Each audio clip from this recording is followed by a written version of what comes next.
Ассалаумалейкум достар, қалайсыздар? Кезекті тексеріс бойынша банк-центр кредитпен жасалған шарт бойынша заңсыз әрекеттерді байқадық. Сол бойынша қазір сіздермен бөлсем. Клиент 11 миллион теңге ақша алған. Негізгі борыш осы строка. Бұл сыйақы деген банктің көретін пайдасы процент. Клиент 11 миллион теңге ақша алады. Компания, банк 16 миллион 763 мың 83 теңге процент қосады үстіне. Яғни 11 миллион теңге алып, 27 миллион 763 мың 83 теңге қылып қайтарады клиент. Сол бойынша заңсыз әрекеті бойынша біз арыз жазып кеткенбіз банк-центр кредитке.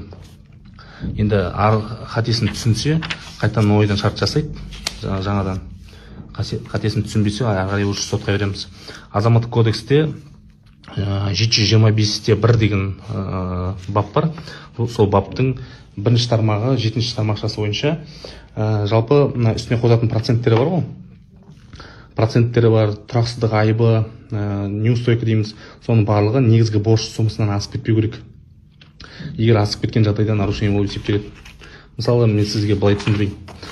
11 миллион теңге ақша алды ма? 11 миллион теңге, 11 миллион теңгеден асып кетпеу керек қой. Соны қосқанда 22 миллион болу керек. Бұл жерде 27 миллион өндіріп тұр. Негізгі сомасынан, негізгі қарыз сомасынан асып кетіп тұр процент. Сондықтан бұл заңсыз.